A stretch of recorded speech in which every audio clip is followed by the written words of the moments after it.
देखिए, we'll be starting with the most important head of income, that is profits and gains of business and profession.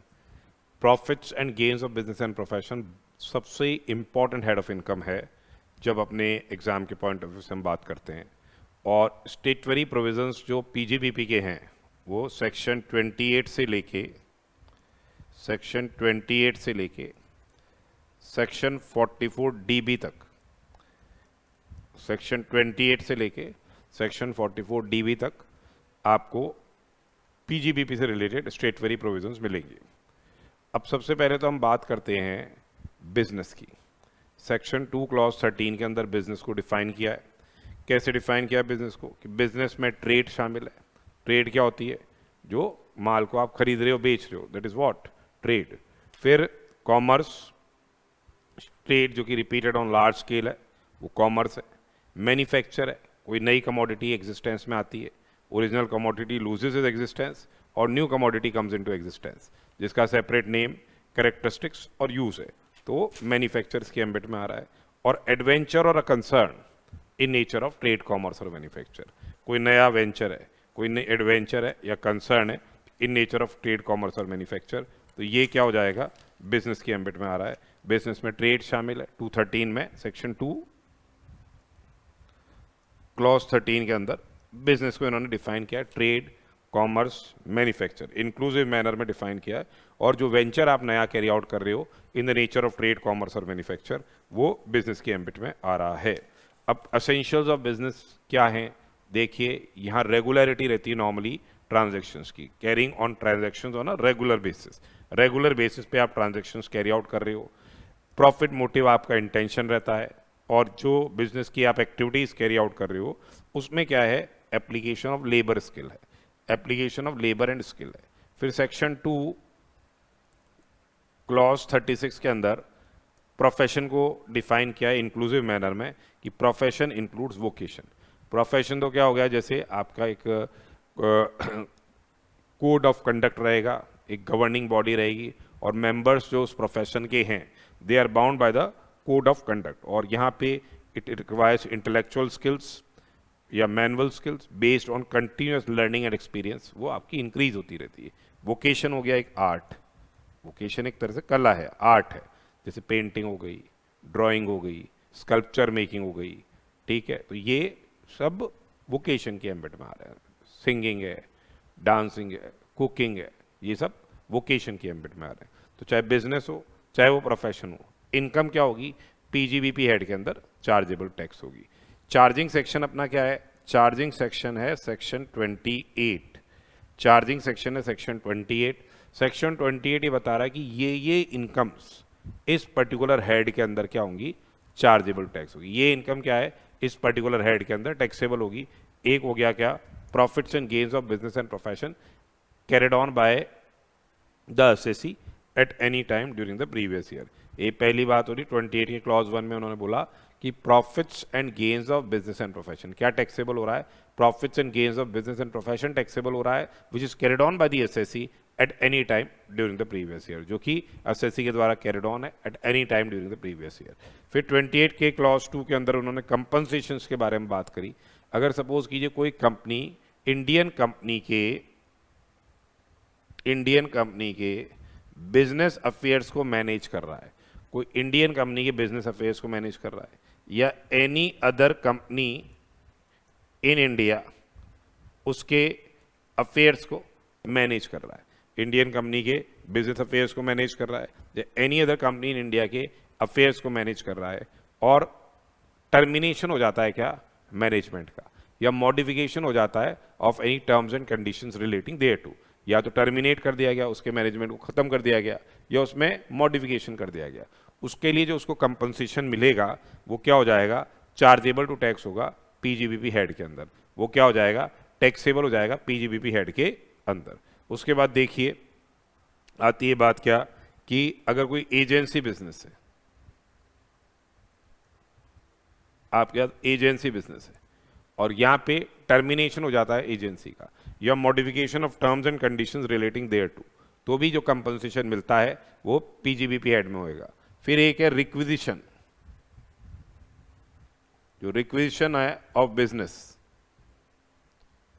By government, time being के लिए government ने अपने business को लिया है, requisition of business by government, ठीक है, टाइम बीइंग के लिए वो लिया है, तो उस पर्टिकुलर सर्कमस्टांस के अंदर जो भी उस पर्टिकुलर सर्कमस्टांस के अंदर जो भी आपके क्या है कंपनसेशन मिलेगा वो क्या हो जाएगा, चार्जेबल टू टैक्स हो जाएगा अंडर दी हेड क्या, profits and gains of business and profession. और एक है कि अगर कोई कॉन्ट्रैक्ट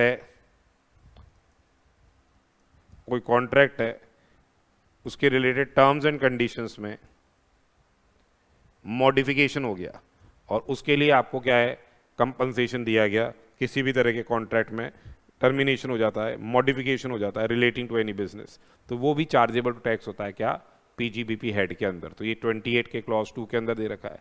फिर यदि कोई ट्रेड एसोसिएशन है, प्रोफेशनल एसोसिएशन है या इसी तरह की सिमिलर एसोसिएशंस हैं, यदि वो स्पेसिफिक सर्विसेज रेंडर करती है to its members, so income derived by trade, professional और similar association from specific services perform for its members, जो इनकम डिराइव की जा रही है ट्रेड, प्रोफेशनल और similar association from specific services perform for its members, तो ये income taxable हो जाएगी किस हेड के अंदर, पीजीबीपी हेड के अंदर ये इनकम क्या हो रही है, चार्जेबल टू टैक्स हो रही है। फिर एक्सपोर्ट इंसेंटिव्स हो गए, जैसे अभी आपको ड्यूटी ड्रॉबैक मिलता है, एक्सपोर्ट करने पे जो इंपोर्ट ड्यूटी आपने दी थी उसका ड्रॉबैक मिल जाता है, कैश कंपनसेटरी सपोर्ट मिलता है, या profit on sale of licences है, एडवांस ऑथराइजेशंस वगैरह है, ये सब एक्सपोर्ट इंसेंटिव्स हैं।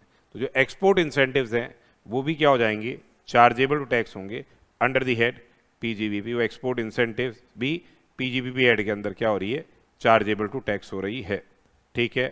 तो ये आपके आ गया यहाँ पे। फिर देखिए की मैन इंश्योरेंस पॉलिसी रिसीट्स, यदि की मैन इंश्योरेंस पॉलिसी रिसीट्स की बात करें हम, तो any sum received under key man insurance policy, company ने पॉलिसी ली और उसको प्रीमियम पे किया, उसका डिडक्शन ले लिया, अब ये सरेंडर करा लेते हैं पॉलिसी और पैसा जो मिलता है वो की मैन पॉलिसी जो इंश्योरेंस पॉलिसी रिसीट्स है, any sum received under key man insurance policy including any sum allocated by way of bonus on such policy, वो भी टैक्सेबल होता है पीजीबीपी में। पहले आता है ये the value of any benefit और perquisite arising from exercise of business और प्रोफेशन, तो वैल्यू ऑफ एनी बेनिफिट और perquisite arising from exercise of business और प्रोफेशन, तो वो जो बेनिफिट या परक्विजिट है उसकी जो वैल्यू होगी वो टैक्सेबल हो जाएगी। अगर कोई पार्टनर को रेम्यूनरेशन मिलता है फर्म से, पार्टनर को जो रेम्यूनरेशन मिलता है फर्म से, वो पीजीबीपी हेड के अंदर क्या हो जाता है, चार्जेबल टैक्स है। जो भी रेम्यूनरेशन पार्टनर को मिल रहा है फर्म से वो पीजीबीपी हेड के अंदर टैक्सेबल है। और ये रेम्यूनरेशन अगर डिसअलाउ हो गया, ये रेम्यूनरेशन यदि डिसअलाउ हो गया, ठीक है, तो फिर क्या हो जाएगा, ये रेम्यूनरेशन यदि डिसअलाउ हो गया तो फिर ये टैक्सेबल, फर्म के एंड में डिसअलाउ हो गया तो ये टैक्सेबल नहीं होगा इन हैंड्स ऑफ पार्टनर, तो ये टैक्सेबल नहीं होगा इन हैंड्स ऑफ पार्टनर। फिर होती है non competing fees and payment towards exclusivity, तो अगर नॉन कॉम्पिटिंग फीस है या पेमेंट टुवर्ड्स एक्सक्लूसिविटी है तो उस केस के अंदर क्या हो जाएगा, यहाँ पे जो भी नॉन कॉम्पिटिंग फीस है एंड पेमेंट टुवर्ड्स एक्सक्लूसिविटी, तो ये जो अमाउंट होगा वो क्या हो जाएगा, टैक्सेबल हो जाएगा पीजीबीपी हेड के अंदर। फंडामेंटली क्या है, देखिए अगर आपने कोई पैसा दिया है किसी को कि भाई आप हमारे साथ compete नहीं करेंगे इन एनी बिजनेस, तो फिर उस पर्टिकुलर सर्कमस्टांस में जिस व्यक्ति को ये पैसा मिल रहा है नॉन कॉम्पिटिंग फीस, वो टैक्सेबल हो रहा है पीजीबीपी हेड के अंदर। फिर अगर आपने कोई इन्वेंट्री को कन्वर्ट कर लिया कैपिटल एसेट के अंदर, इन्वेंट्री को आप कन्वर्ट कर लेते हो कैपिटल एसेट के अंदर, तो जो fair market value on the date of conversion है वो बिजनेस प्रॉफिट्स माने जाएंगे, वो एक तरह से टैक्सेबल हो रहा है। और एक है स्पेसिफाइड बिजनेस, 35 AD में आपको क्या है, कैपिटल एक्सपेंडिचर का 100% डिडक्शन मिल जाता है। तो उन स्पेसिफाइड बिजनेस से रिलेटेड असेट्स को आप बेच देते हो, उन स्पेसिफाइड बिजनेस से रिलेटेड असेट्स को बेच देते हो, तो जो भी सेल प्रोसीड्स आएगी जो भी सेल प्रोसीड्स आएगी वो चार्जेबल टू टैक्स हो जाएगी, यहाँ पे इस पर्टिकुलर हेड के अंदर टैक्सेबल होगी। तो ये जो रिसीट्स हैं सारी इनकम्स टैक्सेबल हो जाएंगी कहाँ पे, पीजीबीपी हेड के अंदर चार्जेबल टैक्स होगी। एक तो profits and gains of business and profession carried on by SSC at any time during the previous year, एक कंपनसेशन हो गया, एक हो गया income derived by trade professional और similar association from specific services rendered to members, export incentives हो गए, अगर आपको कोई बेनिफिट और परक्विजिट मिलता है बिजनेस और प्रोफेशन की वर्चू से तो वो टैक्सेबल हो रहा है, और फर्म से पार्टनर को जो रेम्यूनरेशन मिल रहा है जितने एक्सटेंट तक का फर्म के एंड में अलाउ हो गया। नॉन कॉम्पिटिंग फीस और एक्सक्लूसिविटी के लिए जो एक्सक्लूसिविटी रिसीट्स हैं वो टैक्सेबल हो रही है। की man insurance policy receipts taxable हो रही है। इन्वेंट्री को कन्वर्ट कर दिया आपने कैपिटल एसेट के अंदर तो जो भी एफएमवी है वो डीम्ड प्रॉफिट्स माने जाएंगे। उसके अलावा स्पेसिफाइड एसेट के केस में, स्पेसिफाइड बिजनेस के केस में आपने जो एसेट्स को बेच दिया तो जो प्रोसीड्स आ रही हैं जिसका डिडक्शन अपन ने ऑलरेडी ले चुके थे 35AD में वो टैक्सेबल हो रहा है। अब आप स्पेकुलेशन बिजनेस कैरी ऑन करते हैं तो स्पेकुलेशन बिजनेस डिस्टिंक्ट माना जाता है जनरल बिजनेस से, ये आगे हम और पढ़ लेंगे।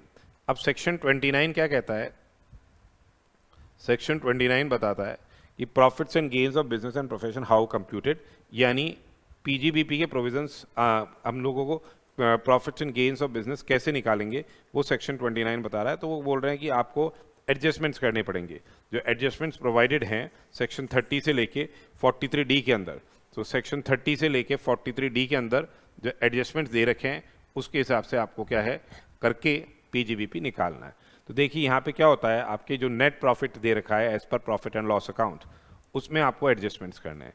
कुछ एक्सपेंडिचर्स हमने P&L अकाउंट के अंदर डेबिट किए, कुछ एक्सपेंडिचर्स हमने P&L अकाउंट के अंदर डेबिट किए, पर वो स्टेटरी प्रोविजंस ऑफ एक्ट के तहत वो अलावेबल नहीं है। स्टेटरी प्रोविजंस ऑफ एक्ट के तहत वो अलावेबल नहीं है तो वो डिसअलाउड एक्सपेंसेस को हम वापस से ऐड बैक कर देंगे, क्योंकि अपने प्रॉफिट्स को उस एक्सटेंट से कम कर लिया है इसलिए वापस से ऐड बैक करना पड़ेगा। कुछ इनकम्स जो इस पर्टिकुलर हेड के अंदर चार्जेबल टू टैक्स है पर आपने उसको क्रेडिट नहीं किया, कुछ इनकम्स जो इस पर्टिकुलर हेड के अंदर टैक्सेबल है उनको आपने इसमें क्रेडिट नहीं किया, तो उस पर्टिकुलर सर्कमस्टांस में वो भी क्या हो जाएगा, वो इनकम जो आपने इस हेड में टैक्सेबल थी पर उसको P&L में क्रेडिट नहीं किया, उससे आपको अपनी प्रॉफिट्स को बढ़ाना पड़ेगा। फिर जो अलावेबल एक्सपेंसेस हैं, अगर कोई अलावेबल एक्सपेंसेस हैं, ठीक है, which is not debited to P&L account, उससे आप अपने प्रॉफिट्स को कम करेंगे।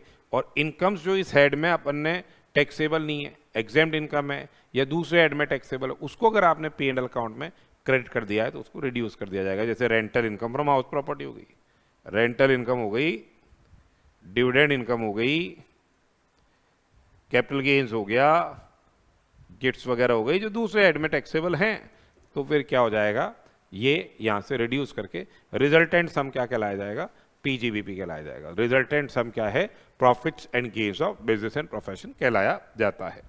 अब सेक्शन इसमें देखिए जो पीजीबीपी हेड है, पीजीबीपी हेड है और जो इनकम फ्रॉम अदर सोर्सेस है उसमें आपको मेथड ऑफ अकाउंटिंग के बारे में ध्यान रखना पड़ेगा। सेक्शन 145 बता रहा है कि आप इन दोनों में से एक मेथड चूज कर सकते हो, cash system of counting choose कर सकते हो या mercantile system of counting choose कर सकते हो। कैश सिस्टम में जब एक्सपेंडिचर का कैश पेमेंट किया जाएगा, इनकम तभी रिकॉग्नाइज करेंगे जब वो रिसीव हो जाएगी। मर्केंटाइल में एक्सपेंडिचर इनकर करते ही आप रिकॉग्नाइज करोगे और सेल इनकम जो भी है वो रिकॉग्नाइज कर लोगे जब उसकी रीजनेबल सर्टेनिटी हो जाती है रियलाइजेशन के रिलेशन में। तो दैट इज मर्केंटाइल सिस्टम, भले से वो कैश में मिले या नहीं मिले, वो अभी मिला या नहीं मिला। तो अभी इस मर्केंटाइल सिस्टम ऑफ अकाउंटिंग के लिए इन्होंने इनकम कंप्यूटेशन डिस्क्लोजर स्टैंडर्ड्स भी दे रखे हैं, 10 इनकम कंप्यूटेशन डिस्क्लोजर स्टैंडर्ड्स दे रखे हैं। यदि आपने उस इनकम कंप्यूटेशन डिस्क्लोजर स्टैंडर्ड्स को नहीं फॉलो किया तो असेसिंग ऑफिसर के पास अधिकार है कि वो आपकी बुक्स ऑफ अकाउंट्स को रिजेक्ट कर सकता है और असेसमेंट कर सकता है in the manner which has been provided in section 144, यानी वो बेस्ट जजमेंट असेसमेंट उस केस के अंदर कैरी कर सकता है। फिर देखिए जो 145A है, इसमें इन्होंने बता रखा है method of accounting in case of inventory valuation. ये तो 145 था। इन्वेंट्री वैल्यूएशन में आपको कैसे मेथड ऑफ अकाउंटिंग आपको फॉलो करनी है वो देखिए।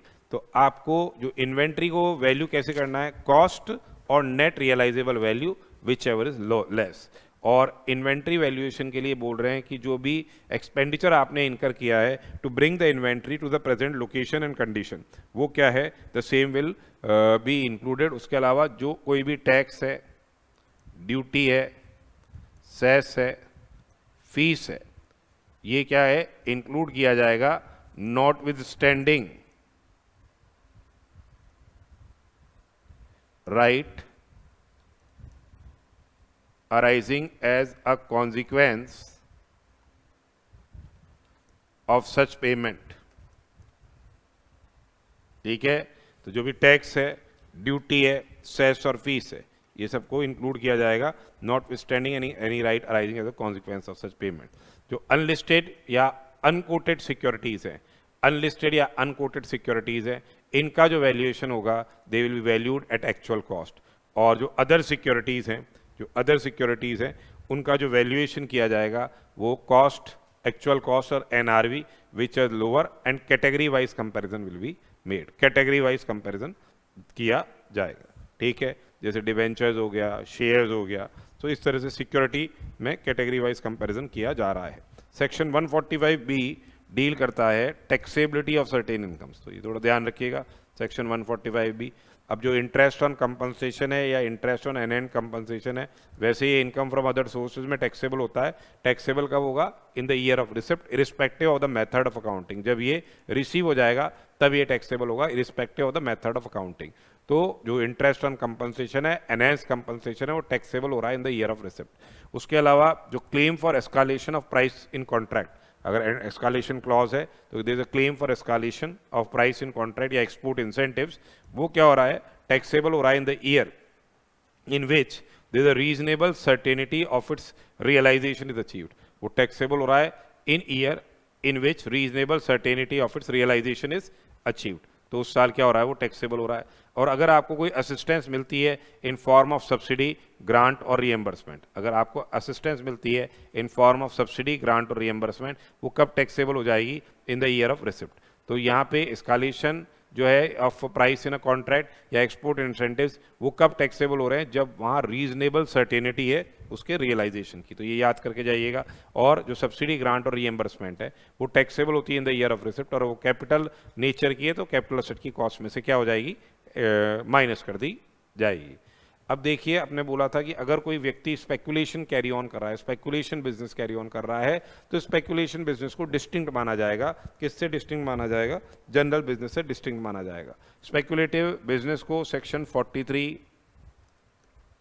क्लॉज 5 ने सब सेक्शन 5 और सेक्शन 43 में बताया है। वैसे डेफिनेशनल सेक्शन है इसलिए क्लॉजेज भी बोलते हैं इसको। तो यदि कोई, आप स्पेकुलेशन कब होता है, जब आप कमोडिटी की या स्टॉक की या गुड्स की डिलीवरी ले नहीं रहे हो, दे नहीं रहे हो, और डिफरेंस से सेटलमेंट कर रहे हो, तो वो बेसिकली ट्रांजैक्शन क्या होता है, स्पेकुलेटिव होता है। Transaction in which contract for purchase और सेल, कॉन्ट्रैक्ट फॉर परचेज और sale of any commodity, including stocks and shares, it is periodically और अल्टीमेटली सेटल्ड। ये पीरियोडिकली या अल्टीमेटली सेटल किया जा रहा है, otherwise than by way of actual delivery और ट्रांसफर ऑफ कमोडिटी और स्क्रिप्स। तो ये पीरियोडिकली और अल्टीमेटली सेटल किया जा रहा है, otherwise than by actual delivery और ट्रांसफर ऑफ कमोडिटी और स्क्रिप्स। तो ये ट्रांजैक्शन क्या है, स्पेकुलेटिव ट्रांजैक्शन है। कौन से ट्रांजैक्शन स्पेकुलेटिव ट्रांजैक्शन नहीं माने जाएंगे, अगर आपने क्या है, नुकसान को कम करने के लिए आज ही कॉन्ट्रैक्ट कर लिया, डिलीवरी ली जाएगी, दी जाएगी, जैसा भी केस है, at a future date, price आपने आज ही एग्री कर ली, तो हेजिंग कॉन्ट्रैक्ट्स जो होते हैं इन रिस्पेक्ट ऑफ रॉ मटेरियल्स और मर्केंडाइज, वो स्पेकुलेशन नहीं माने जाएंगे। इसी हिसाब से hedging contracts in respect of stocks and shares, वो स्पेकुलेटिव नहीं माने जाएंगे। फॉरवर्ड कॉन्ट्रैक्ट्स स्पेकुलेटिव नहीं माने जाएंगे। ट्रेडिंग इन डेरिवेटिव्स स्पेकुलेटिव नहीं माना जाएगा। इसी हिसाब से कमोडिटी डेरिवेटिव्स की ट्रेडिंग स्पेकुलेटिव नहीं मानी जाएगी, जब वो नेसेसरी कंडीशंस क्या हो जाती हैं, फुलफिल हो जाती है। अब अगर कोई कंपनी ऐसी है, कोई मैन्युफैक्चरिंग कंपनी है, अगर सपोज करो कोई मैन्युफैक्चरिंग कंपनी है या कोई ट्रेडिंग कंपनी है जिसका पीजीबीपी की इनकम आ रही है, साथ से साथ वो क्या है, शेयर्स की भी अदर फॉर्म में ट्रेडिंग कर रहा है, शेयर्स की, दूसरी कंपनियों की शेयर परचेज की ट्रेडिंग कर रहा है, वो तो गुड्स ट्रेड कर रहा है, उसके अलावा शेयर्स की ट्रेडिंग भी कर रहे हैं, तो वो कंपनी अगर ये कर रही है काम तो ये मान लिया जाएगा कि ये company is carrying on speculation business. तो where part of the business of the company, where part of the business of the company consists of क्या, purchase and sale of shares of the other companies. Part of business of the company consists of what? Purchase and sale of shares of the other company. तो ये company क्या माना जाएगा? It will be deemed to be carrying on से speculation business. वो क्या मान लिया जाएगा कि ये speculation business क्या है, कैरी ऑन कर रही है। और परंतु किस केस में वो स्पेकुलेशन बिजनेस नहीं माना जाएगा? यदि कंपनी जिसकी जीटीआई कंसिस्ट सिर्फ मेनली किसकी जी से आ रही है, जीटीआई हाउस प्रॉपर्टी से आ रही है, कैपिटल गेन से आ रही है, अदर सोर्सेज से आ रही है, यानी बिजनेस इनकम नहीं है। या फिर कंपनी जिसका प्रिंसिपल बिजनेस ही क्या है, या तो ट्रेडिंग इन शेयर्स है, या बैंकिंग है, या ग्रांटिंग लोन्स और एडवांसेस है, तो वो स्पेकुलेशन नहीं माना जाएगा। तो उस केस के अंदर उसको स्पेकुलेशन नहीं माना जाएगा। अब जो स्पेकुलेशन प्रॉफिट्स हैं उसकी टैक्सेबिलिटी की हम बात करें तो अगर स्पेकुलेशन बिजनेस आप कैरी ऑन कर रहे हो तो speculation profits are to be computed separately, उसको सेपरेटली कंप्यूट किया जाएगा। और speculation loss can be set off from speculation gains. Speculation loss क्या है, सेट ऑफ किया जाएगा किससे, स्पेकुलेशन गेन से, और वो लॉस कैरी फॉरवर्ड किया जा सकता है आगे आने वाले क्या 4 साल तक, और उसको एडजस्ट किया जा सकता है। लॉस कैरी फॉरवर्ड करके आगे आने वाले 4 साल तक उसको क्या है, एडजस्ट किया जाएगा। तो ये अभी अपन ने क्या है, स्पेकुलेशन बिजनेस के बारे में डिस्कशन किया। स्पेकुलेशन बिजनेस सेपरेट माना जाएगा, डिस्टिंक्ट माना जाएगा जनरल बिजनेस से। फिर अब आते हैं आपके पास सेक्शन 30। सेक्शन 30 है, बोल रहा है कि भाई जो रेंट है, रेट्स है, टैक्सेस है, रिपेयर्स है, इंश्योरेंस है, बिल्डिंग के रिलेशन में, बिल्डिंग किसके लिए काम में ले रहे हो, पीजी बिजनेस और प्रोफेशन के लिए काम में ले रहे हो, उस बिल्डिंग के रिलेशन में अगर आपने कोई rent, rates, taxes, repairs and insurance कराई है उस बिल्डिंग की, उसका एक्सपेंडिचर का आपको डिडक्शन एडमिसिबल होगा। टेनेंट है तो उसने अगर रेंट पे की है अलाउ हो जाएगा, रिपेयर्स के एक्सपेंडिचर इनकर किए हैं अलाउ हो जाएगा, और प्रीमाइसेस ओनर के फॉर्म में ऑक्यूपाई की जा रही है तो फिर वहाँ जो भी आपने करंट रिपेयर्स के एक्सपेंडिचर उस पर इनकर किए हैं वो अलाउ हो रहा है। Capital expenditure on repairs deductible नहीं होंगे, capital expenditure on repairs deductible नहीं होंगे। और अगर किसी ने लीज पे ली कोई बिल्डिंग, किसी ने लीज पे ली कोई बिल्डिंग और लेसी ने उसमें एडिशंस कराए, रिनोवेशन कराया, एक्स्ट्रा मकान मत बनवा लिया, कमरे बनवा लिए जो कैपिटल नेचर के हैं, तो असेसी उसका जो लेसी है उसका डीम्ड ओनर माना जाएगा। उस एक्सटेंट तक का, जितने एक्सटेंट तक का उसने कैपिटल एक्सपेंडिचर इनकर किया है वो डीम्ड ओनर माना जाएगा, और उसको उसका क्या मिल जाएगा, डेप्रिसिएशन एडमिसिबल हो जाएगा, उसको उसका डेप्रिसिएशन क्या हो जाएगा, एडमिसिबल हो जाएगा। जहां तक ये टैक्स, ड्यूटी, ये टैक्स है या रेट्स हैं, रिपेयर जो रेट्स हैं, जो कि सेस है, जो लॉ के अंदर पेएबल है, ठीक है, इसके लिए अलग से एक सेक्शन 43B दे रखा है। यानी जैसे म्यूनिसिपल टैक्स आप बिल्डिंग के रिलेशन में पे कर रहे हो, तो बिल्डिंग जो कि आप बिजनेस और प्रोफेशन के लिए काम में ले रहे हो तो उसका पेमेंट हो जाना चाहिए। कब तक हो जाना चाहिए, 43B बोल रहा है कि पेमेंट हो जाना चाहिए इसका एक्सपेंडिचर का ऑन और before due date of furnishing return of income. Return of income furnish करने से पहले, due date of furnishing return of income, उससे पहले आपका पेमेंट हो जाना चाहिए ऑन और बिफोर दैट डेट, तब तो उसी प्रीवियस ईयर में अलाउ हो जाएगा, अदरवाइज वो अलाउ होगा in the year of payment, otherwise वो ईयर ऑफ पेमेंट में अलाउ होगा। और 31 बोल रहा है, देखिए मशीनरी प्लांट और इंश्योरेंस का, मशीनरी प्लांट और फर्नीचर का जो आप रिपेयर्स और इंश्योरेंस करा रहे हो, रिपेयर्स और इंश्योरेंस करा रहे हो मशीनरी प्लांट और फर्नीचर का जो कि यूज किया जा रहा है बिजनेस और प्रोफेशन के लिए, वो डिडक्टेबल है। और अगर आपने कोई कैपिटल एक्सपेंडिचर इनकर किया है तो अपने कैपिटल एक्सपेंडिचर इनकर किया है तो वो डिडक्टेबल नहीं है। सेक्शन 38 बोल रहा है कि अगर जो 30 या 31 में या 32 में भी और डेप्रिसिएशन पढ़ेंगे, वो अगर बिल्डिंग पार्टली यूज हो रही है, बिल्डिंग या मशीन या फर्नीचर पार्टली यूज हो रहा है बिजनेस के लिए और पार्टली अदर पर्पसेस के लिए हो रहा है, तो डिडक्शन उसी पोर्शन के लिए रेस्ट्रिक्ट किया जाएगा। Deduction will be restricted to that portion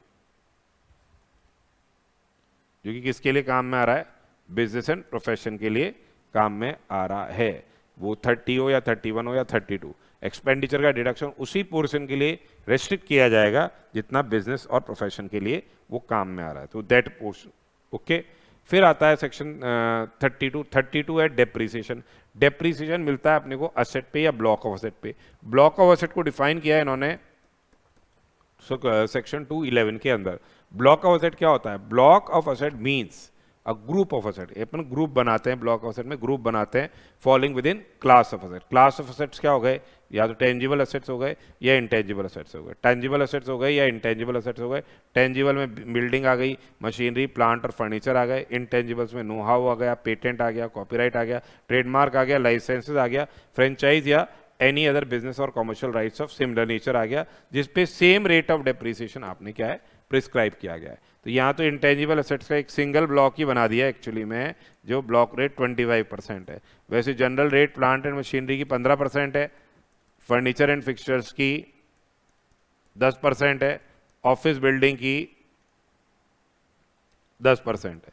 बाकी रेट्स ऑफ डेप्रिसिएशन एक बार आपको अच्छी से गो थ्रू करके जानी है, क्योंकि एग्जाम के पॉइंट ऑफ व्यू से वो आती है। तो अब यहाँ पे जो डेप्रिसिएशन मिल रहा है उसकी जो फंडामेंटल कंडीशंस हैं वो सेक्शन 32 के अंदर आपको डेप्रिसिएशन का अलाउंस मिल रहा है।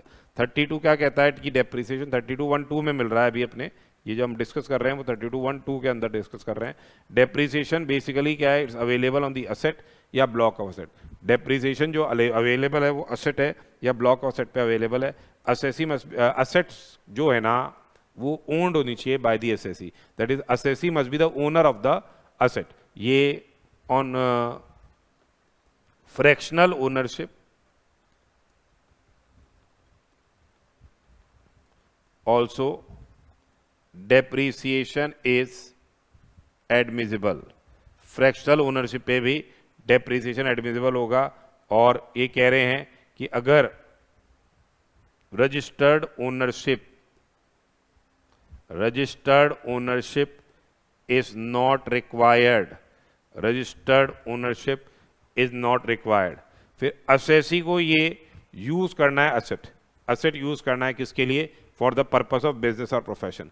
असेसी को ये असेट यूज करना है बिजनेस और प्रोफेशन के लिए eight any time during the previous year. तो यूजर रिक्वायरमेंट किसकी होती है? एक तरह से यूजर रिक्वायरमेंट होती है ब्लॉक ऑफ असेट की। ब्लॉक ऑफ असेट की यूजर रिक्वायरमेंट होती है, ब्लॉक ऑफ असेट की यूजर रिक्वायरमेंट है। और यदि आपने कोई asset is acquired during the previous year, asset acquire किया during the previous year and put to use for less than 180 days, अगर आपने उसको यूज किया है लेस देन 180 डेज तो क्या हो जाएगा? Depreciation will be admissible at half of block rate. Depreciation क्या है? एडमिसिबल हो जाएगा at half of block rate. User requirement है तो यूज किया है आपने लेस देन 180 डेज, तो डेप्रीसिएशन कैसे एडमिसिबल होगा? Half of the block rate, half of the block rate से एडमिसिबल होगा। वैसे रेट 10% है तो 5% मिलेगा, 15% है तो 7.5% मिलेगा। ये फर्स्ट ईयर में ही कंडीशन लगती है, फर्स्ट ईयर के अंदर ही जब आपने एक्वायर किया and same is put to use for less than 180 days. And claim for depreciation is mandatory. Explanation बोल रखा है कि भले ही से आप डेप्रीसिएशन क्लेम करो या नहीं करो, आपको ये डेप्रीसिएशन क्या है? दिया ही जाएगा। Claim for depreciation is mandatory. तो अब अपने को जो डेप्रीसिएशन मिलता है वो written down value of block of asset पे मिलता है। Written down value of block of asset पे आपको डेप्रिसिएशन एडमिसिबल है। तो रिटन डाउन वैल्यू कैसे कैलकुलेट करते हैं? यानी depreciated value of the block at the beginning of the year. ठीक है, अब जैसे सपोज करो प्लांट एंड मशीनरी का एक ब्लॉक है, P1, P2, P3, individual asset पे नहीं मिलके यहाँ ब्लॉक बनाते हैं। 4 प्लांट थे आपके पास, 15% रेट का ये प्लांट था। इस पे ओपनिंग डेप्रिसिएटेड वैल्यू आ रही थी से 25 लाख रुपए। अब कोई नया प्लांट आपने एक्वायर कर लिया 5 लाख रुपए का, एक नया प्लांट एक्वायर कर लिया P5, ये 5 लाख रुपए का है, तो अब ये 30 लाख हो गए। कोई ओल्ड प्लांट बेच दिया आपने 2 लाख रुपए का, तो अब जो बची WDV ये 28 लाख रुपए की WDV है। इसमें ब्लॉक रेट के हिसाब से डेप्रिसिएशन एडमिसिबल हो जाएगा। अब ये अगर 5 लाख रुपए का प्लांट लेस देन 180 डेज है तो 28 लाख में से 5 लाख पे तो क्या हो जाएगा? 7.5% मिल जाएगा। और बाकी बचे हुए 23 लाख पे क्या है 15% की रेट से क्या हो जाएगा, डेप्रिसिएशन मिल जाएगा। इस तरह से ब्लॉक बनाया जाता है। तो aggregate WDV of all the assets falling with in that block of asset eight the beginning of the year, उसमें ऐड हो जाता है एक्चुअल कॉस्ट। एक्चुअल कॉस्ट भी अपन डिस्कस करेंगे 43(1) यानी परचेज प्राइस है basically actual cost of the asset falling with in that block जो कि एक्वायर किया गया है ड्यूरिंग द प्रीवियस ईयर, वो अपन ऐड कर देंगे। मनीज पेएबल, जो असेट बेच रहे हैं उसके रिलेशन में monies payable in respect of any assets which are sold, discarded, demolished और डिस्ट्रॉयड, वो घटा दिया जाएगा और ये आ जाएगी WDV at the end of the year. उसमें से डेप्रिसिएशन लेस हो जाएगा एट ब्लॉक रेट और आंसर आ जाएगा depreciated value of the block at the end of the year. Answer आ रहा है आपका depreciated value of the block at the end of the year. अब जो अगर कोई ब्लॉक ऑफ असेट है, अगर कोई ब्लॉक ऑफ असेट है तो उसमें आप के स्लम सेल हो जाती है, स्लम सेल हो जाती है। तो वो स्लम सेल क्या होती है, कोई अंडरटेकिंग है या डिवीजन है। जैसे अपना 3 अंडरटेकिंग है, केमिकल है, से पेपर है, लेदर है, 3 डिवीजन है, इसमें से पेपर डिवीजन की आपने स्लम सेल कर दी। तो अब स्लम सेल होती क्या है, स्लम सेल होती है लमसम अमाउंट कंसिडरेशन का मिल रहा है, इसमें लैंड, बिल्डिंग, मशीनरी, सारे एसेट चले गए, सारी लायबिलिटी चली गई। तो slump sale means what, transfer of undertakings या division for a lump sum consideration without assigning values to individual assets and liabilities. कोई इंडिविजुअल एसेट्स एंड लायबिलिटीज की वैल्यूज असाइन नहीं की जा रही। तो अब इस केस के अंदर जैसे अपने पास प्लांट और मशीनरी में केमिकल का भी प्लांट था, पेपर का भी प्लांट था और से लेदर का भी प्लांट था, तो अब कौन कितनी वैल्यू हटाएं, क्योंकि आपने तो लम सम कंसिडरेशन मिला सारे एसेट्स के लिए।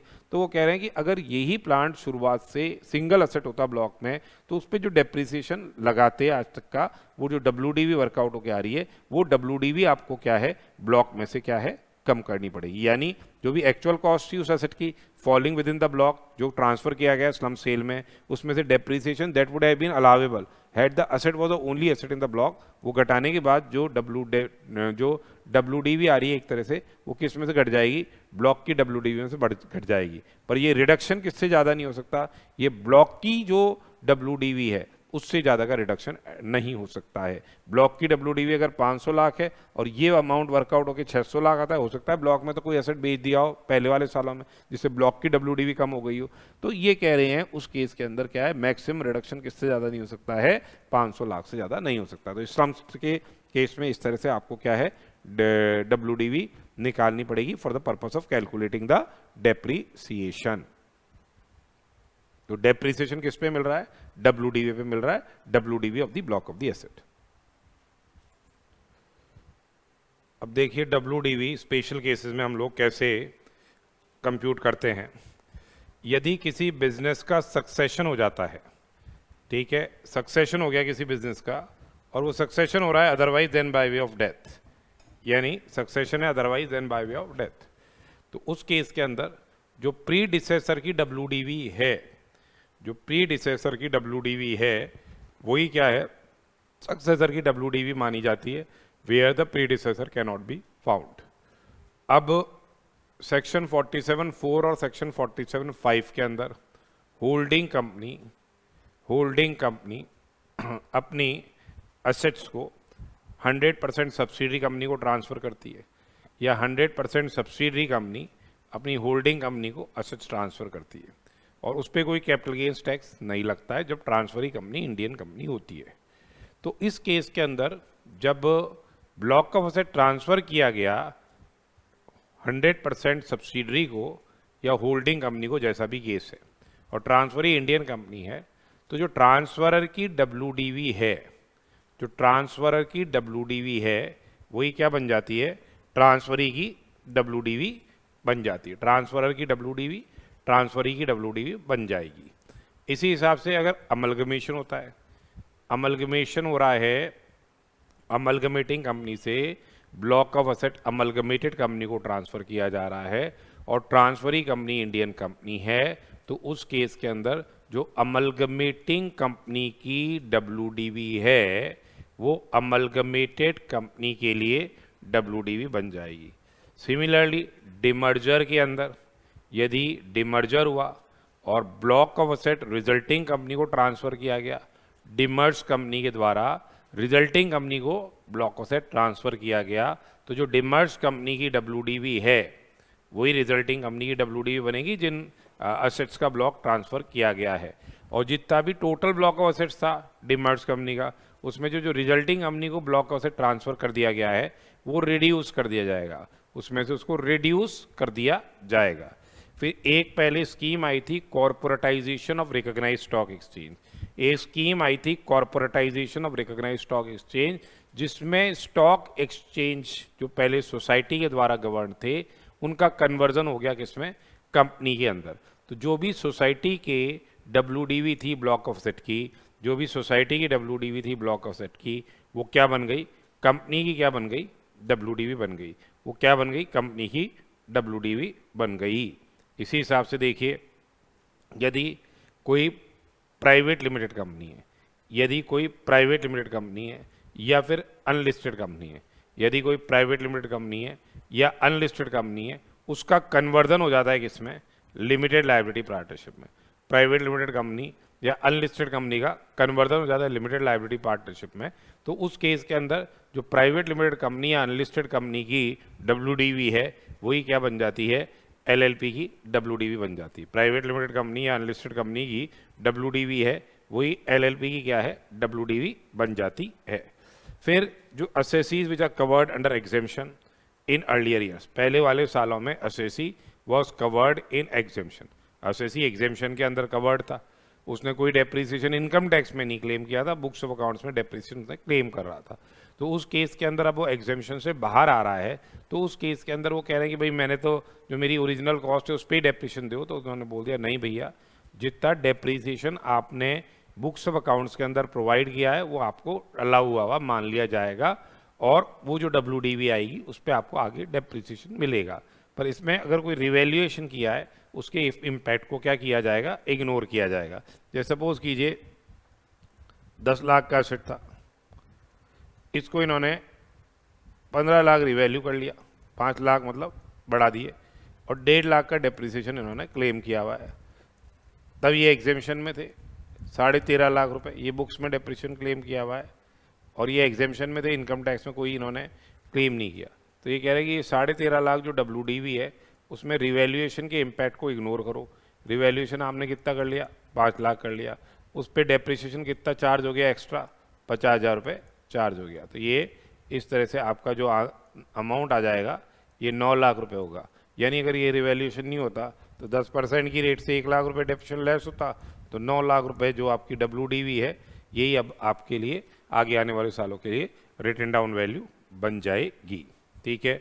उसके अलावा अगर कोई असेसी कंपोजिट बिजनेस में एंगेज है, जैसे टी, कॉफ़ी या रबर की, वो ग्रोइंग और मैन्युफैक्चरिंग कर रहा है, वो ग्रोइंग और मैन्युफैक्चरिंग कर रहा है, उस केस के अंदर डब्ल्यूडीवी क्या होगी, what ever WDV is arrived after deducting depreciation, ये मानते हुए कि ये जो एंटायर इनकम है उसकी बिजनेस इनकम है। जो डब्ल्यूडीवी अराइव की जा रही है ये मानते हुए कि उसकी एंटायर इनकम ही क्या है, बिजनेस इनकम है। तो ये अभी अपने डब्ल्यूडीवी स्पेशल केसेस में अपन ने देखी। अब सपोज कीजिए पहला केस है कि सपोज कीजिए अपने पास एक प्लांट एंड मशीनरी का ब्लॉक था जिसमें P1, P2, P3 प्लांट थे, ये 25 लाख का था।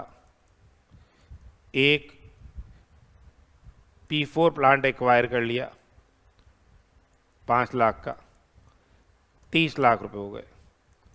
अब सपोज कीजिए P1 कोई एंटीक प्लांट था, उसको बेच दिया, वैसे बिकता नहीं है पर बेच दिया 32 लाख में, हो सकता है बेच दिया।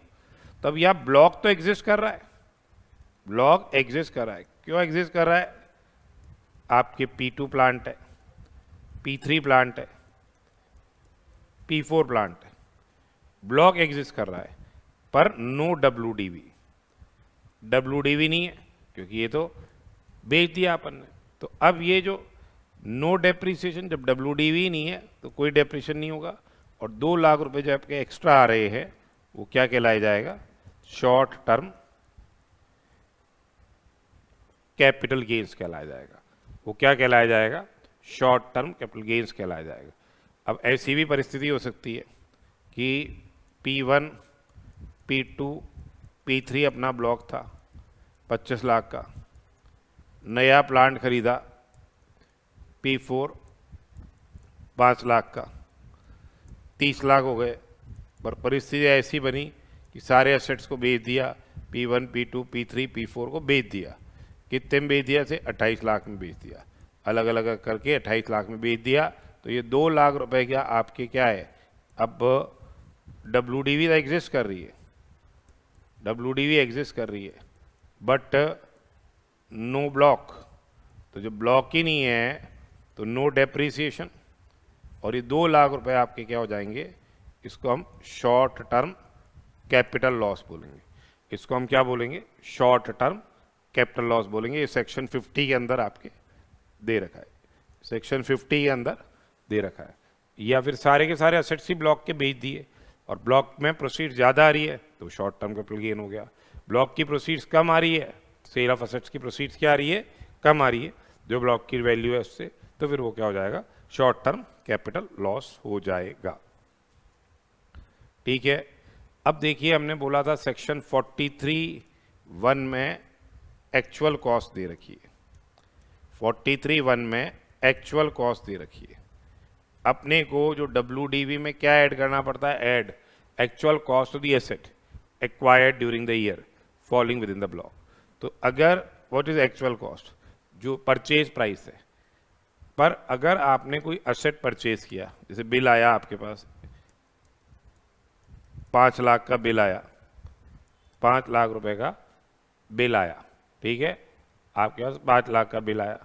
इसमें से आपने NEFT करा दिया, NEFT करा दिया इलेक्ट्रॉनिक मीन्स से 4 लाख रुपए, और कैश पेमेंट कर दिया एक ही दिन में 1 लाख रुपए।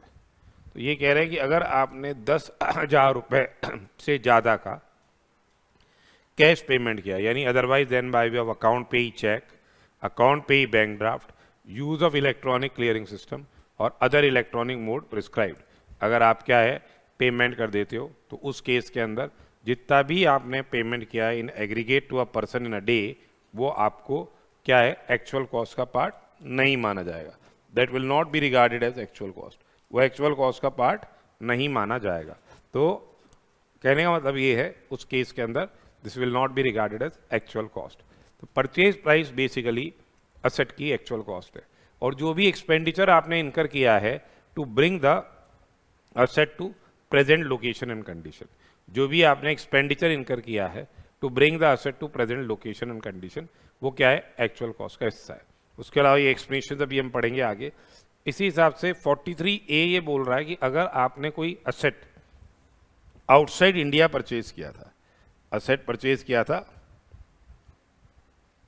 From outside India, outside India से परचेज किया था, और इसके लिए आपने क्या है? फॉरेन करेंसी में लोन लिया था, और अब जब आप रीपेमेंट कर रहे हो, जब आप रीपेमेंट कर रहे हो, एक्चुअल रीपेमेंट जब आप कर रहे हो, तो देयर इज इंक्रीज और decrease in liability on account of exchange rate fluctuation. जैसे 1 लाख $US अपन ने लिया था, तब 70 का भाव था, अब अपने $US से 50,000 रीपे कर दिया 75 के भाव से, तो आपकी लायबिलिटी बढ़ गई, 5 रुपये पर डॉलर से लायबिलिटी बढ़ गई, तो ये 2.5 लाख रुपए की लायबिलिटी बढ़ गई। ये असेट की कॉस्ट में ऐड हो जाएगी या WDV के अंदर ऐड हो जाएगी। Eight the time of making payment अगर लायबिलिटी बढ़ जाती है तो असेट की कॉस्ट में बढ़ जाएगा, अगर आप लायबिलिटी कम हो जाती है तो फिर वो असेट की कॉस्ट में से क्या कर दिया जाएगा? कम कर दिया जाएगा। अब एक्चुअल कॉस्ट के जो एक्सप्लेनेशन हम देख रहे हैं, यदि कोई असेट अपन ने साइंटिफिक रिसर्च के लिए लिया, साइंटिफिक रिसर्च के लिए कोई प्लांट एंड मशीनरी ले ली, तो यदि आप साइंटिफिक रिसर्च के लिए कोई प्लांट एंड मशीनरी लेते हैं तो आपको 100% डिडक्शन मिल जाता है उस कैपिटल एक्सपेंडिचर का। अब रिसर्च पूरी हो गई, और रिसर्च पूरी होने के बाद उस असेट को अब आप क्या है? बिजनेस के लिए काम में ले रहे हो, तो उसकी एक्चुअल कॉस्ट क्या मानी जाएगी? नील मानी जाएगी। उसकी एक्चुअल कॉस्ट क्या है? नील मानी जाएगी। असेट जो यूज़ किया गया था बिजनेस में, after it ceases to be use for scientific research, actual cost basically purchase price है less the amount deduction allowed under section 35(1)(4, तो उस केस के अंदर एक्चुअल कॉस्ट एक तरह से क्या हो जाएगी? नील हो जाएगी। अगर किसी इन्वेंट्री को आपने कन्वर्ट कर लिया कैपिटल एसेट में, इन्वेंट्री को आपने कन्वर्ट कर लिया है कैपिटल एसेट में, और उसको आप यूज कर रहे हो किसके लिए, बिजनेस और प्रोफेशन के लिए, उसको आप यूज कर रहे हो बिजनेस और प्रोफेशन के लिए, तो एक्चुअल कॉस्ट क्या हो जाएगी उस कैपिटल एसेट की, जो fair market value of inventory है on date of conversion, fair market value of inventory on date of conversion है, वो क्या हो जाएगी, एक्चुअल कॉस्ट हो जाएगी। यदि आपने कोई एसेट एक्वायर किया है बाय वे ऑफ गिफ्ट और इनहेरिटेंस, एसेट आपने एक्वायर किया है बाय वे ऑफ गिफ्ट और इनहेरिटेंस, तो इस केस के अंदर एक्चुअल कॉस्ट क्या हो जाएगी, जो cost to the previous owner है उसमें से जो डेप्रीसिएशन अलावेबल है वो रिड्यूस कर दिया जाएगा, cost to the previous owner है उसमें से जो डेप्रीसिएशन अलावेबल है वो रिड्यूस कर दिया जाएगा, और जो फिर बचेगी वो क्या है, एक्चुअल कॉस्ट मानी जाएगी। यदि आपको असेट किस में मिल रहा है, गिफ्ट में मिल रहा है या इनहेरिटेंस में मिल रहा है।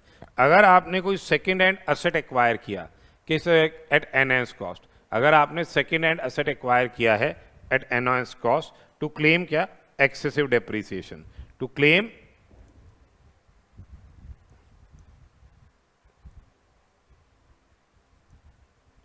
एक्सेसिव डेप्रीसिएशन, तो एक्चुअल कॉस्ट क्या हो जाएगी, actual cost as determined by AO, actual cost as determined by AO with the prior approval of the joint commissioner, actual cost determined by the assessing officer with the prior approval of joint commissioner, वो क्या है, actual cost होगी।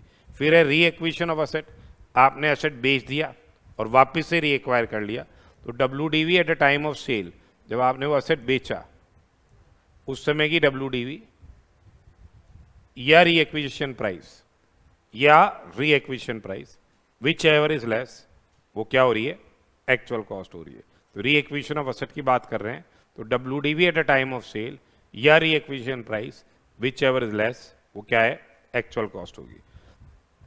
यदि कोई asset sale और lease back के transaction होते हैं, सेल एंड लीज बैक के ट्रांजैक्शन, असेट अपन ने बेचा और वापस से लीज पे ले लिया, सेल और लीज बैक के ट्रांजैक्शन है, तो अब लेसर को डेप्रीसिएशन, लेसर होता है ओनर और लेसर को मिलता है डेप्रीसिएशन, तो जो WDV होती है ऑफ लेसी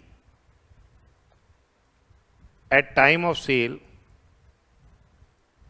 वो क्या बन जाती है, एक्चुअल कॉस्ट बन जाती है लेसर की। सेल और लीज बैक ट्रांजेक्शन में जो WDV है लेसी की at a time of sale, वो एक्चुअल कॉस्ट बन जाएगी लेसर की। अब यदि कोई बिल्डिंग है, आप पहले अपने घर में रहने के लिए काम में ले रहे थे, अब उसको आप बिजनेस और प्रोफेशन के लिए काम में ले रहे हो, तो आज की रेट से उसको डेप्रीशिएट करो। शुरुआत से ही ये बिल्डिंग अगर बिजनेस और प्रोफेशन के लिए काम में आ रही होती तो जो उसकी WDV है वो उसकी क्या बन जाएगी, एक्चुअल कॉस्ट बन जाएगी। शुरुआत से ही ये बिल्डिंग किसके लिए काम में आ रही होती, बिजनेस और प्रोफेशन के लिए काम में आ रही होती, तो जो उसकी एक्चुअल WDV आ रही है वही एक्चुअल कॉस्ट बन जाएगी। इसी हिसाब से यदि होल्डिंग कंपनी अपनी 100% सब्सिडरी कंपनी को कोई कैपिटल एसेट ट्रांसफर करती है या फिर 100% सब्सिडरी कंपनी अपनी होल्डिंग कंपनी को कैपिटल एसेट ट्रांसफर करती है, ट्रांसफरी कंपनी इंडियन कंपनी होनी चाहिए, तो जो ट्रांसफरर की कॉस्ट है वही ट्रांसफरी की कॉस्ट बन जाएगी। सिमिलरली अमलगमेशन में और डिमर्जर में जो अमलगमेटिंग कंपनी की कॉस्ट है या जो डिमर्ज कंपनी की कॉस्ट है वो क्या बन जाएगी, रिजल्टिंग कंपनी की कॉस्ट बन जाएगी। तो ये एक्सप्रेशंस दे रखे हैं। उसके अलावा कोई नॉन रेजिडेंट है, वो विदेश में बिजनेस ऑन कैरी ऑन कर रहा था और उसने एसेट वो विदेश में लिया उसने, अब उसको वो इंडिया में लिया है, इंडिया में बिजनेस और प्रोफेशन करने के लिए उस एसेट को वो यहाँ पे ले आया, तो उस पर्टिकुलर सर्कमस्टांस में यदि ये एसेट शुरुआत से ही बिजनेस और प्रोफेशन के लिए काम में लिया जा रहा होता, यदि ये एसेट इंडिया में शुरुआत से ही बिजनेस और प्रोफेशन के लिए काम में लिया जा रहा होता जब ये एक्वायर किया गया है तब से, तो जो उसकी WDV आएगी उसकी क्या बन जाएगी, एक्चुअल कॉस्ट बन जाएगी। जो उसकी WDV है वो एक्चुअल कॉस्ट बन जाएगी। इसी हिसाब से कॉर्पोरेटाइजेशन स्कीम ऑफ सेबी के तहत ये कन्वर्जन हो गया स्टॉक एक्सचेंज का कंपनी में, तो जो स्टॉक एक्सचेंज की प्रायर टू कन्वर्जन कॉस्ट थी वही क्या है, कॉस्ट बन जाएगी इसकी। उसके अलावा सेक्शन 35 AD में ये कह रहे हैं capital asset on which deduction has been allowed under section 35 AD में 100% डिडक्शन मिल जाता है। तो उसकी एक्चुअल कॉस्ट क्या बन जाएगी, डिल बन जाएगी। ओके, उसके अलावा ये एक्सप्रेशंस और दे रखे हैं। क्या एक्सप्रेशन दे रखा है कि यदि अपन ने कोई कैपिटल बोरो की है और किसके लिए, एक्विजिशन ऑफ असेट के लिए, तो जो interest which is related to the period before the asset is put to use, interest related to the period before the asset is put to use, वो ऐड कर दिया जाएगा एक्चुअल कॉस्ट में। फिर आती है अपने पास क्या, जो जीएसटी का आपने इनपुट टैक्स क्रेडिट क्लेम कर लिया, कैपिटल गुड्स के परचेज पे जो जीएसटी लगा उसका इनपुट टैक्स क्रेडिट आप क्लेम कर लेते हो, तो एक्चुअल कॉस्ट का पार्ट नहीं बनेगा। जैसे 10 लाख का परचेज किया, 1,80,000 जीएसटी था, टोटल परचेज प्राइस तो 11,80,000 थी, पर 1,80 का आपने आईटीसी ले लिया तो आपकी एक्चुअल कॉस्ट 10 लाख ही रहेगी। इसी हिसाब से यदि आपको कोई सब्सिडी, ग्रांट या रीएम्बर्समेंट मिलता है, चाहे सेंट्रल गवर्नमेंट से मिले, स्टेट गवर्नमेंट से मिले, लोकल अथॉरिटी से मिले, ठीक है, अदर स्टेटरी कॉरपोरेशन से मिल रहा है या अदर पर्सन से ये मिल रहा है, तो ये सब्सिडी, ग्रांट या रिएम्बर्समेंट मिल रहा है, कॉस्ट दूसरे पर्सन ने एक तरह से बियर की है, तो आपका वो जो एक्चुअल कॉस्ट है उसमें से ये अमाउंट घटा दिया जाएगा, जो सब्सिडी, ग्रांट और रिएम्बर्समेंट का अमाउंट है वो घटा दिया जाएगा। और अगर ये सब्सिडी, ग्रांट और रिएम्बर्समेंट पूरे इन्वेस्टमेंट से रिलेटेड है, तो जितना पोर्शन प्लांट एंड मशीनरी की कॉस्ट है, प्रोपोर्शनेटली वो क्या है, घटा दिया जाएगा उसके बेसिस पे। जैसे आपको 5 लाख की सब्सिडी मिली 5 करोड़ के इन्वेस्टमेंट पे, और प्लांट एंड मशीनरी में इन्वेस्टमेंट 2 करोड़ है, तो इस तरह से प्रोपोर्शनेटली 2 लाख रुपए का अमाउंट कम कर दिया जाएगा, 2 करोड़ में से 2 लाख रुपए का अमाउंट कर दिया जाएगा to compute about the actual cost. तो ये एक्चुअल कॉस्ट कंप्यूट करने के एक्सप्लेनेशन दे रखे हैं। इट्स इंपॉर्टेंट टॉपिक, ध्यान से करके जाइएगा। फिर एक एक्सप्लेनेशन ये भी दे रखा है, एक प्रोविजन दे रखा है कि अगर आपके क्या है, अमलगमेशन हो गया, डिमर्जर हो गया या बिजनेस रीऑर्गेनाइजेशन हो गया, जो बिजनेस और रीऑर्गेनाइजेशन 4713 का हो, यानी फर्म का या कन्वर्जन हो रहा है एलएलपी के से कंपनी के अंदर, या फिर 4714 में सोल प्रोप्राइटरी कंसर्न का कन्वर्जन हो रहा है कंपनी के अंदर, या 4713 बी के अंदर अनलिस्टेड कंपनी का या प्राइवेट लिमिटेड कंपनी का कन्वर्जन हो रहा है लिमिटेड लायबिलिटी पार्टनरशिप के अंदर। तो उस केस के अंदर अपन उस साल में डेप्रिसिएशन निकालेंगे एज इफ ये जो अमलगमेशन है, डिमर्जर है या जो बिजनेस रीऑर्गेनाइजेशन हुआ ही नहीं, डेप्रिसिएशन ऐसे कैलकुलेट होगा जैसे ये अमलगमेशन, डिमर्जर, बिजनेस रीऑर्गेनाइजेशन हुआ ही नहीं, और जो डेप्रिसिएशन कैलकुलेट किया जाएगा, और जो डेप्रिसिएशन क्या है कैलकुलेट किया जाएगा, उसको अपोर्शन कर दिया जाएगा, उसको अपोर्शन कर दिया जाएगा। कैसे अपोर्शन कर दिया जाएगा? In the ratio of number of days, in the ratio of number of days for which the assets are used by them.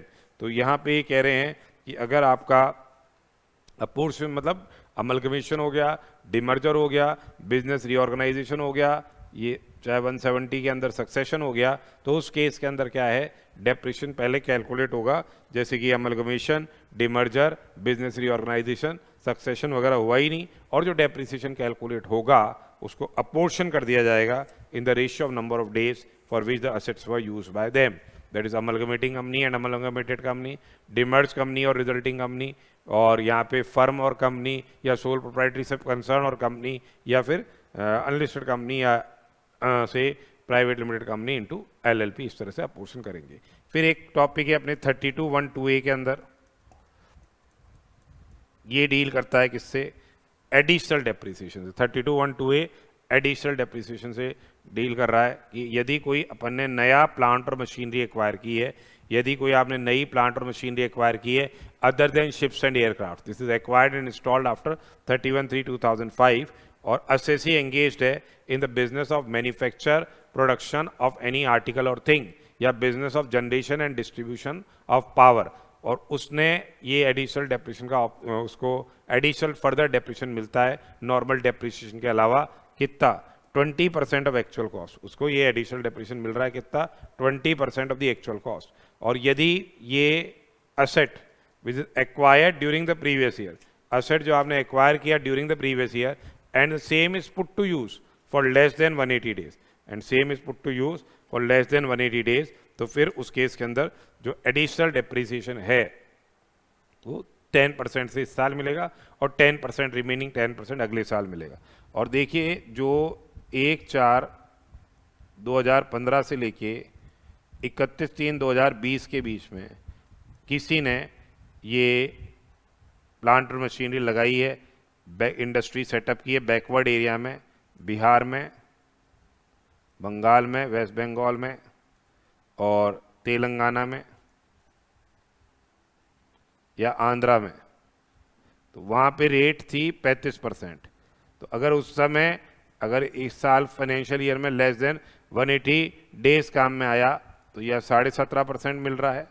और अगले साल यानी फाइनेंशियल ईयर 2021, इसी के लिए याद रखना है 2021 में 17.5% क्या है एडिशनल डेप्रिसिएशन मिलेगा अगर आपने इन स्टेट्स के बैकवर्ड एरियाज के अंदर इंडस्ट्रियल अंडरटेकिंग स्टार्ट की है 31/3/2020 तक, तो फिर ये एडिशनल डेप्रिसिएशन की रेट वहाँ एक्चुअली में 35% है।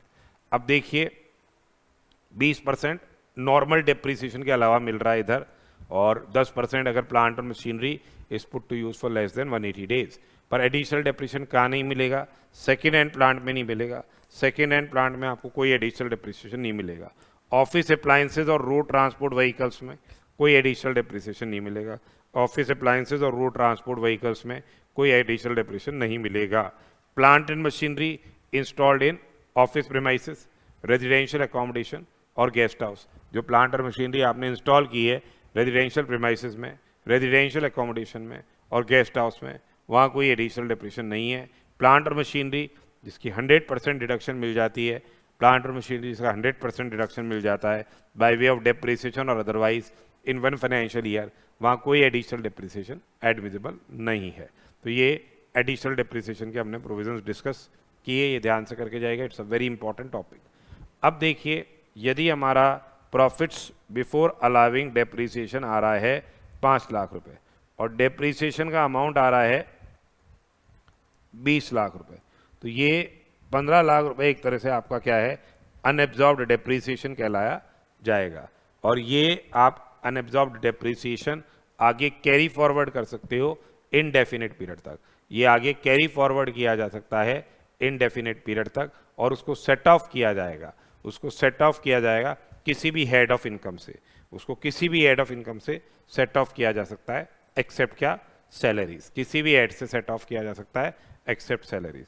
Return of loss is not required to be submitted to carry forward unabsorbed depreciation. Return of loss submit करने की रिक्वायरमेंट नहीं है to carry forward unabsorbed depreciation. फिर देखिए ऑर्डर ऑफ सेट ऑफ में क्या होता है, सबसे पहले करंट ईयर डेप्रिसिएशन होएगा सेट ऑफ, फिर brought forward business loss set of किया जाएगा और फिर अनएब्जॉर्ब्ड डेप्रिसिएशन क्या है सेट ऑफ किया जाएगा, फिर अनएब्जॉर्ब्ड डेप्रिसिएशन क्या है सेट ऑफ किया जाएगा। अब जो पावर जनरेटिंग अंडरटेकिंग्स हैं उनको 32(1)(1) के अंदर ऑप्शन दे रखा है। जो अंडरटेकिंग्स हैं which are engage in generation and distribution of power, जो पावर जनरेटिंग अंडरटेकिंग्स है, जो undertakings which are engage in what generation and distribution of power, उनको क्या है 32(1)(1) के हिसाब से जो असेट है, असेट की जो एक्चुअल कॉस्ट है, सिंगल असेट की एक्चुअल कॉस्ट पे एसएलएम बेसिस पे वो डेप्रिसिएशन ले सकते हैं। 32(1)(1) में एसएलएम बेसिस पे स्ट्रेट लाइन मेथड की अलग से रेट्स है, उस पर वो डेप्रिसिएशन ले सकते हैं। और option once exercise the same can not be withdrawn. एक बार अगर आपने ऑप्शन एक्साइज कर लिया तो ये विड्रॉ नहीं किया जा सकता। अब जैसे सपोज करो जहां 32(1)(1) में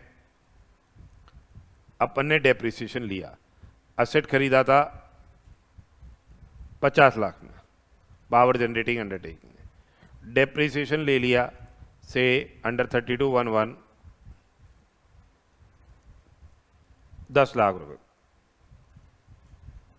WDV क्या है 40 लाख है, WDV क्या है 40 लाख है। अब एसेट की अपन ने सेल कर दी, सेल कर दिया, इसको कितने में बेच दिया, सपोज करो 28 लाख में ही बेच दिया, तो ये एक तरह से 12 लाख का नुकसान हो गया। इसको हम बोलते हैं 32(1)(3) के अंदर अलाउ हो जाएगा, ये टर्मिनल डेप्रिसिएशन बोला जाएगा। इसको हम क्या है टर्मिनल डेप्रिसिएशन जैसे क्या कर देंगे, अलाउ कर देंगे। इसको टर्मिनल डेप्रिसिएशन जैसे क्या है, अलाउ कर दिया जाएगा। अब देखिए, अगर असेट है 50 लाख का असेट है, 3211 में अपन ने 10 लाख रुपए का डिडक्शन क्लेम किया, 40 लाख हो गए, ये WDV आ गई, 40 लाख रुपए की WDV आ गई। इसमें से सेल कर दिया अपन ने, इस असेट को बेच दिया, 42 लाख रुपए में बेच दिया। तो अब ये 2 लाख रुपए का क्या कहलाया जाएगा, बैलेंसिंग चार्ज कहलाया जाएगा। ये 2 लाख रुपए का बैलेंसिंग चार्ज कहलाया जाएगा। यदि इसको आप 52 लाख में बेच देते हो, if you sell it for 52 lakhs, तो उस केस के अंदर क्या है, जितने एक्सटेंट तक का डिडक्शन डेप्रिसिएशन के फॉर्म में लिया है, 10 लाख रुपए तो बैलेंसिंग चार्ज होगा, और बाकी ओरिजिनल कॉस्ट के ऊपर जो बिका है वो कैपिटल गेन हो जाएगा। तो कैपिटल गेन कितना हो जाएगा, 50 लाख, 52 लाख माइनस 50 लाख, 2 लाख रुपए का क्या है, कैपिटल गेन हो जाएगा। तो एक तो हो गया आपके, if monies payable is less than WDV, यदि monies payable is less than WDV तो टर्मिनल डेप्रिसिएशन आपको अलाउ होएगा। टर्मिनल डेप्रिसिएशन अलाउ होएगा WDV माइनस मनीज पेएबल। यदि मनीज पेएबल ज़्यादा है WDV से, तो monies payable minus WDV balancing charge है, और वो टैक्सेशन होगा उसका 41(2) के अंदर। बैलेंसिंग चार्ज होएगा जो जितने एक्सटेंट तक का डेप्रिसिएशन आपको दिया गया है, उससे ज़्यादा नहीं हो सकता। और कैपिटल गेन कब हो जाएगा, जब ओरिजिनल कॉस्ट के ऊपर बिक रहा है, तो money is payable minus the actual cost, it results in capital gains. तो ये डेप्रिसिएशन जो अभी अपन ने पढ़ा, it's a very very important topic from examination point of view. आपको इसके रेट्स वगैरह सब अच्छी से आने चाहिए, टैक्स ट्रीटमेंट आना चाहिए, जब पूरा का पूरा ब्लॉक बिक जाए तो क्या होता है, और ये पावर जनरेटिंग अंडरटेकिंग के अंदर कैसे इसका टैक्स ट्रीटमेंट होता है। तो ये भी अपन ने क्या है यहाँ पे डिस्कस किया है। अब दूसरा हम लोग स्पेशल डिडक्शन अब आगे डिस्कस करेंगे।